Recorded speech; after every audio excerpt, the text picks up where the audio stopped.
channel Learn English with Nandita. Today we will be taking up a poem from the main course book of class 9 CBSE Beehive, and it is called On Killing a Tree.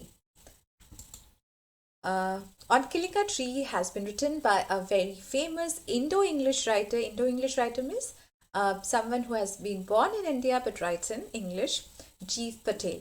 It was published in the year 1966 by Nissim Ezekiel. And the poem has a theme of how to go about a job and how to complete the job and not just leave it as it is. And the job that has been described here is about killing a tree or completely destroying a tree so that it never regrows again.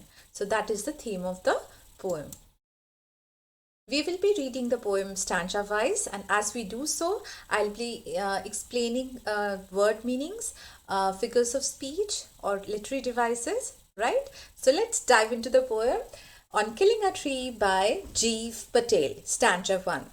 It takes much time to kill a tree. Not a simple jab of the knife will do it. It has grown, slowly consuming the earth, rising out of it, feeding upon its crust, absorbing years of sunlight, air, water, and out of its leprous hide, sprouting leaves. Okay, so he's saying that it takes lot of effort to kill a tree. A simple jab, that means एक झटके में अगर आप काटना चाह रहे हो तो एक झटके और एक वार से ट्री कट के ख़त्म नहीं हो जाती. बहुत एफर्ट लगता है ट्री को मारने में. क्यों ये ख़त्म नहीं हो जाती एक झटके में या एक वार में? Because it has grown slowly, consuming the earth. Consuming means taking all its nourishment from. ठीक है, उसका टाइम लेकर के उसका नरिशमेंट लेते हुए अर्थ का वो राइज किया है, वो बड़ा हुआ है. It has fed itself upon the earth, मतलब उसने खाना पीना उस अर्थ से लिया है. Crust of the earth means the top layer of the earth. It has absorbed, it has taken in sunlight, air, water, and from the leprous hide, that means discolored bark के ऊपर से भी leaves है ना, lively leaves have sprouted. Sprouted means regrowth.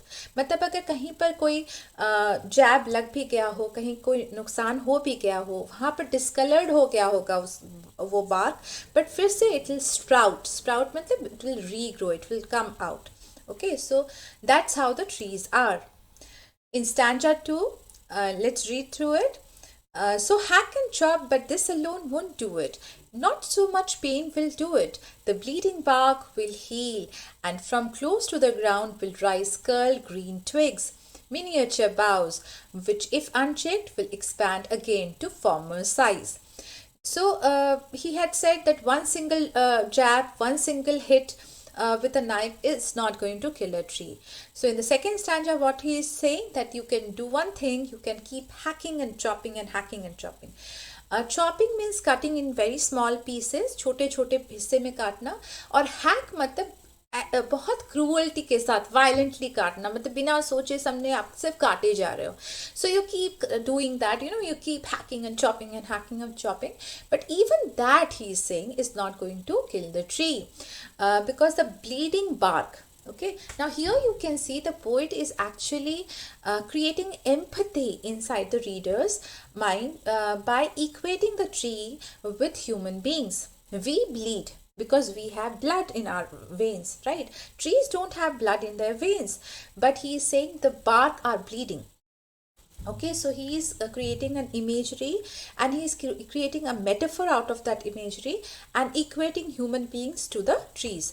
तो human beings और trees को एक जैसा बताते हुए वो बोल रहे हैं कि जब आप hack chop करोगे तो उसके भी bark bleed करेंगे, उसमें से भी जैसे खून निकलेगा, है ना. खून तो सही में नहीं निकलेगा, but even trees have some fluids, है ना, लिक्विड फ्लूइड्स रहते हैं, वो निकलते हैं बार्क को अगर आप काट रहे हो तो उसी चीज को ह्यूमन ब्लीडिंग के साथ रिलेट किए हैं metaphorically. So and also bleeding bark is also another figure of speech. It is alliteration because both the continuous words are starting with the sound b, right? So जहाँ तक आप एकदम नीचे ground तक भी अगर आप काट चुके होगे तो वहाँ से भी बार्क ब्लीड करने के बावजूद भी वहाँ से फिर से green twigs and miniature boughs and twigs are same thing, they are small branches. तो छोटे, मिनिएचर मीन्स वेरी स्मॉल, तो छोटे छोटे स्मॉल ब्रांचेस, ग्रीन ट्विग्स निकलने लगेंगे। और अगर वो अनचेक्ड रहा, अगर उसे रोका नहीं गया, तो it will grow to its former size, that means it will be as it is. Now come to the third stanza. No, the root is to be pulled out of the anchoring earth. It is to be roped, tied, and pulled out, snapped out, or pulled out entirely out from the earth cave, and the strength of the tree exposed, the source white and wet, the most sensitive hidden for years inside the earth. So finally in this third stanza the poet is providing the solution for it. यहाँ पर आपको solution मिल रहा है। क्या करना है? Tree के root को एकदम जड़ से उखाड़ कर निकाल के फेंक देना है। पूरे एक भी चीज अंदर रहना नहीं चाहिए। वो जो वेट एंड वाइट कलर का जो उसका सोर्स ऑफ स्ट्रेंथ है उसे निकाल करके बाहर कर देना है और उसे सन और एयर में एक्सपोज कर देना, मतलब उसके सामने छोड़ देना है, खुला छोड़ देना है। तब ये स्ट्रेंथ और ये सेंसिटिव पार्ट है वो डैमेज होने लगेगी और ट्री फाइनली मर जाएगा। So the root needs to be pulled out and snapped out. What do you mean by snapped out? मतलब एक झटके में खींच के निकालना। And it should be pulled out entirely, मतलब it should be entirely out. ऐसा नहीं कि छोटा मोटा कुछ हिस्सा छूट गया हो।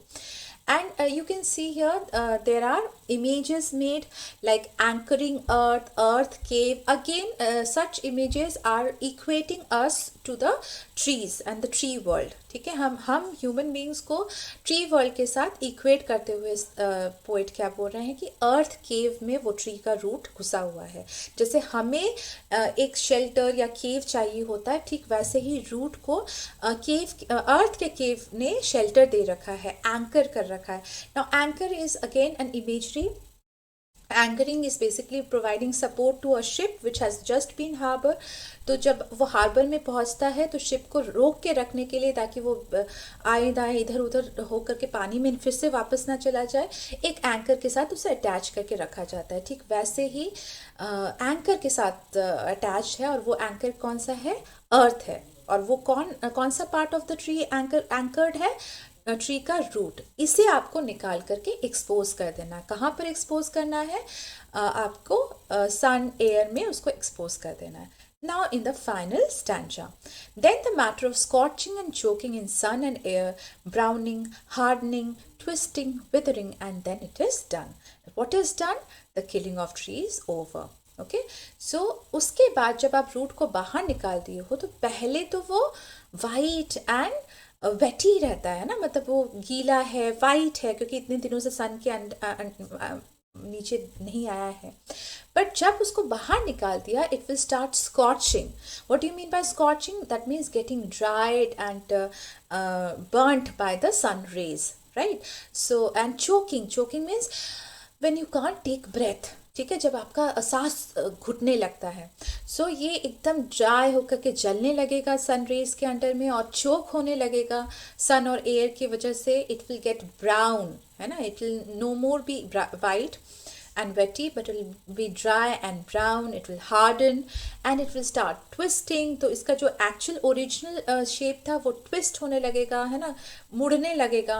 And it will wither means when damage happens naturally due to natural causes. Okay, so here it is happening because of the exposure to sunlight and air, therefore it will wither away, and then once the root withers away, once the root gets damaged, the tree will not survive, it will die.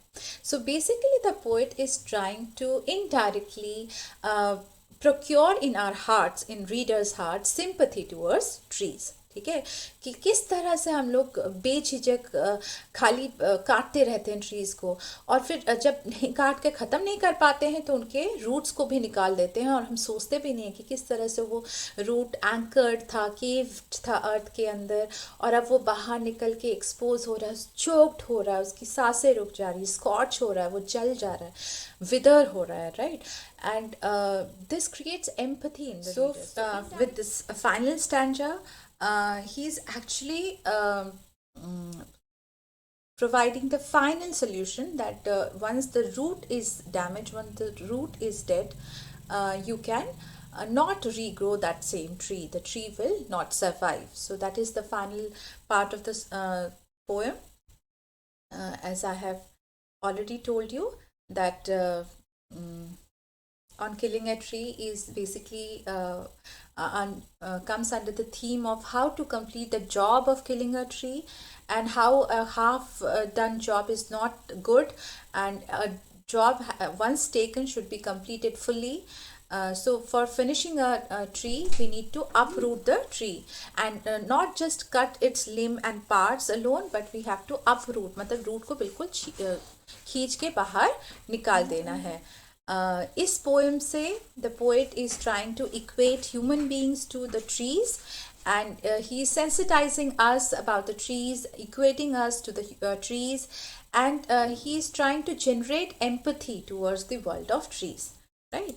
So hope you have liked the video and understood the poem. I'm sure you'll be able to answer any question from the poem in your final exam.